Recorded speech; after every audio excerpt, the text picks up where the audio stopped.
All right, we need to jump in and talk about the Nasdaq 100 and the SP 500, exactly what happened on the day. We had some interesting behavior specifically from earnings yesterday. We had Microsoft post terrible earnings, Google post terrible earnings, and this is ultimately flowing into today. If we look at how the market opened up, we can see where we closed yesterday. We talked about the strangle that we had. You ended up hitting that 11.7 overall supply going back that we mentioned to everyone, rejected, pushed down.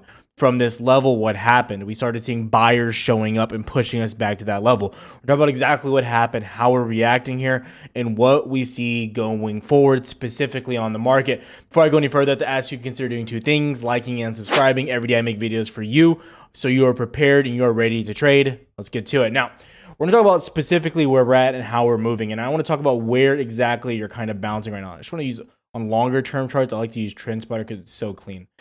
You're bouncing right now and you're holding the previous high that you had from October 18th as a support. Okay, 1, 2, 3, 4, 5 touches almost of this range, if you will, and you're finding support, trying to bounce once again. Overall, we've had a pretty decent trading day. I believe you've had pretty decent price action on the 5-minute, basically, throughout the trading day overall when it comes to these supply and demand levels, right? So I'm going to highlight exactly where we're looking at and ultimately where you keep coming into. This is going to be a rough drawing where we were. It's not exact to the previous chart, but we're just going to use this for time's sake as we get in here. We're going to go to the 15-minute chart. First thing I want to do, as always, is show specifically what I trade on the day, how I did. I like to stay transparent. Lately, we haven't taken that many trades, but as overall the market gets better and better, we've had a lot of setups. Now, how do we do? Strangle, that was that. Back up here.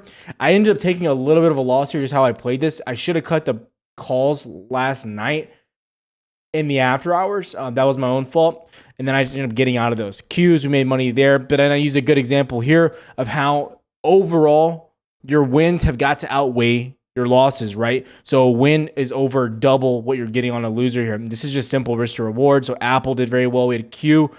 That got stopped out. Some people profited on that one, and then more Qs here at the end of the day, another $600. But overall, we're doing pretty good. Gains and losses going where people are doing in here. Overall, just absolutely killing it. Yeah, so it is what it is. Overall, good day. Now, I did not trade the downside that much here, and I'm going to address why, specifically with the market. Now, in yesterday's video, I said that there wasn't too many things on the calendar, and I do want to say that I definitely did misspeak when I said that. You have one thing, and that's tomorrow. It's GDP. That was definitely, like I said, I just misspoke. I had a live yesterday. Maybe I wasn't thinking. Probably what it was. Anyways, that's what that was. Now, going into tomorrow, you do have GDP coming out. People keep asking me, and you're going to want to know here, what do I see happening? Do I see a miss? Do I see a beat, growth, etc.? I would have to imagine that it's a miss. I would just have to, based on CPI, PPI, overall inflation. Companies with their earnings now are terrible. You would have to expect downside. But like I said, the logical viewpoint here is kind of a dangerous one. Going into this, as well as we look at the options chain today, I'm going to point out right now, it's extremely bearish. SPY, heavily towards the downside. Qs, heavily towards the downside. Okay, this is, again, sorry, I didn't actually scroll all the way up here on SPY. You can see, right, a lot of downside pressure. Okay, we saw this before, and it looks like it's kind of setting up for more downside. Now, again, going back to where these earnings are, I want to actually show you really quick on the calendar. As you can see, right, coming into today, Boeing, we had some bad news from them. Meta's today. Ford, I don't see car sales doing good before it continues to surprise. Teladoc, they've been doing pretty bad in the past, or recently, the recent past as well. Shopify, I don't see them doing great. Caterpillar, that's going to be big for the Dow, but overall more are going to be coming in as well. But the big ones tonight, obviously Meta, that's the big boy, if you will. Ford's also pretty important. And then obviously tomorrow we have Apple, Amazon, and Intel. Those are all very big as well. So looking at the market, where are you at? At the end of the day, I believe you're coming to a point of indecision because you're sitting at the same level basically where we got to yesterday in the after hours. Right here, we can see where you're kind of trading at, this region. As you come into this, you came to the bottom, bounced up, came back, retested it basically at pre-market, boom, bounced back up. It is what it is, and that's where you're at the end of the day. So you're respecting your key ranges that you're trading in. I want to make this very known for everyone, right? Keep these ranges on your chart. These ranges are very, very important. If you don't follow me on Twitter, I recommend doing so. I make sure to have all the ranges so everyone can see and updates as well. Now, as we look here going into this, where was a bulk of our volume on the day? We posted this on Twitter. If you're not following Jay Ream as well, he's the guy. He runs the Discord with me. A lot of the educational content, he makes all that. Follow him on Twitter as well. But if you're looking here, we were talking earlier, and a bulk of the volume you saw on the day was actually going into that upside. So when you come back into the market and you look, you had a lot more buying pressure than you did selling pressure. And I definitely think looking at the chart can be a little bit confusing sometimes for newer traders if you aren't good at spotting that volume as well. So when we come here to I like using Yahoo Finances to show you guys this, but showing y'all the volume here, it's going to bump up a little bit more, probably 85, 86 million, a better volume day. You are getting more volume than yesterday. Still 20 minutes left on the day. So you are getting more volume. You need to understand that. But again, I'm going to highlight and tell you this, that you continue to see a majority of volume step in on the upside pushes. Yes, you had volume on the downside, but it wasn't as significant in my opinion. Before, I believe, 11 o'clock, you already had around 45 to 50 million in volume. And that's pretty good as you're going into lunchtime. So that was setting us up, and then we had minimal volume back down to the downside. And now again, you're seeing sellers stop with the pressure.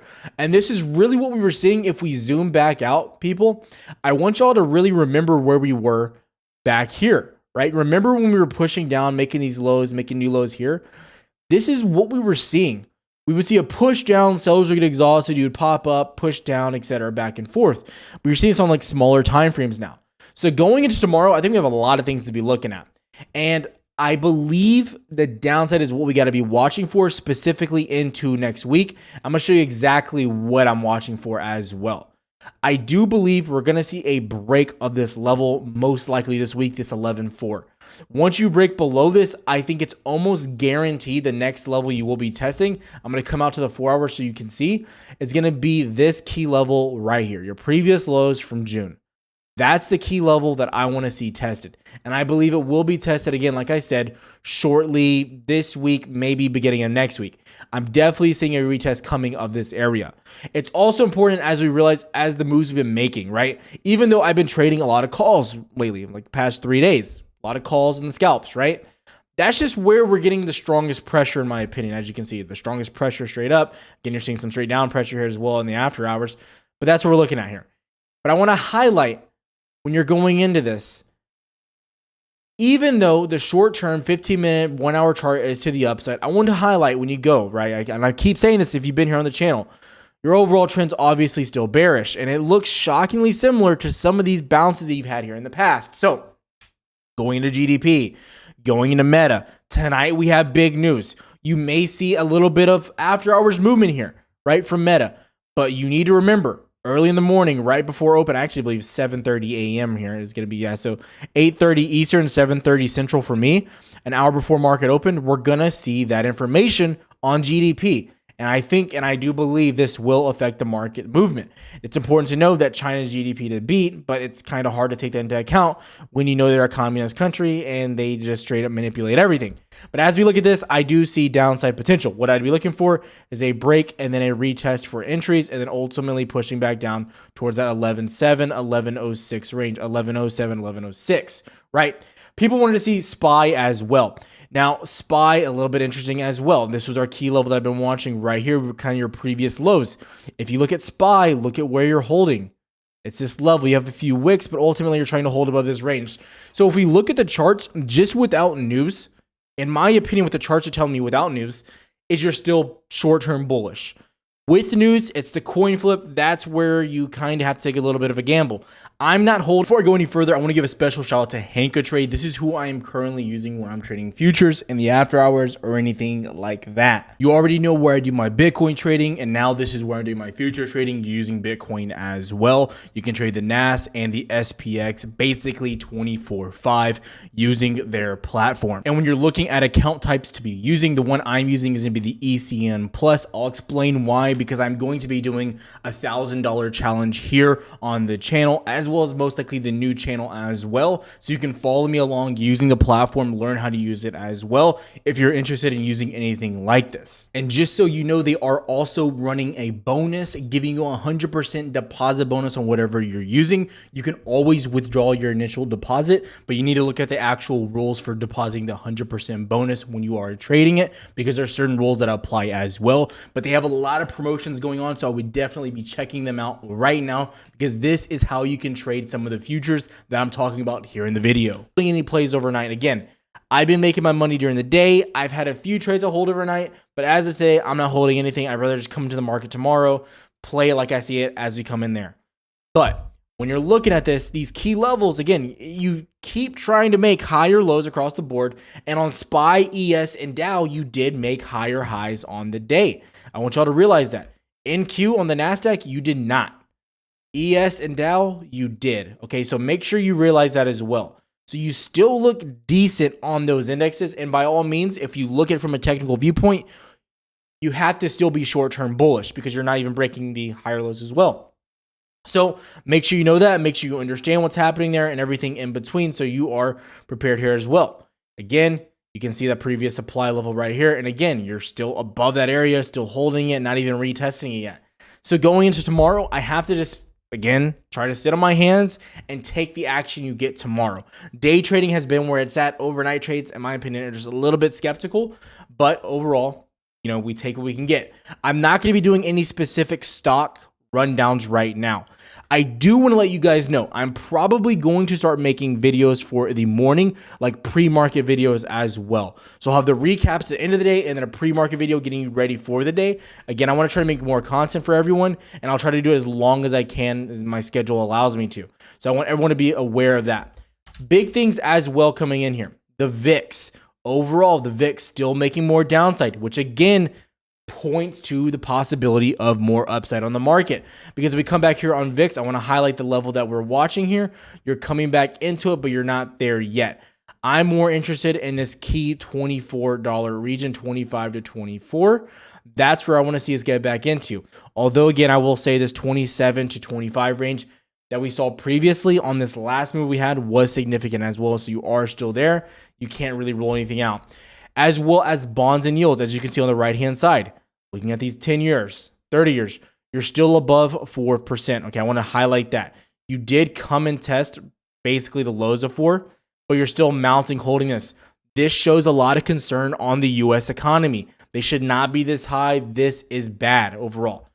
Next up, DXY. As you look at DXY, I kind of notified everyone on Twitter about this as well earlier. This is our major support on the daily time frame, and you're coming into it. I don't think this level goes down easily, and it's perfectly timed with GDP as well. So going into this as well, it's setting up for the downside. Now, again, I want to highlight, what are the technicals telling us on indexes? They're still showing higher lows on ES and Dow. So they're telling us that we still look strong. But the fundamentals, the core values here that have really shaped the way we look, it's looking like you're setting back up to get more of a dip. We have, again, GDP, the interest rate decision next Wednesday. We have Meta earnings, Apple, Amazon, all this news coming out. The dollar's been getting absolutely slaughtered. And when you think about it, if we pull up in comparison previous moves that you've had here, just food for thought as you look here. Right? This is just going to be an overlay of the SPY here on the chart. I want everyone to realize how you're moving in comparison. Okay, so as me zoom in here, right here. So when you drop down from here all the way to here, look at this volatile spike. You had a really nice move up here. Since here to here, you did start moving up beforehand. I want to highlight that. But from the massive volatility that you've had here, if we just mark just at this point from basically the local high to breaking through 2 ranges, you can see it's been minimal upside. I think you should be moving more towards the upside based on how DXY is behaving right now.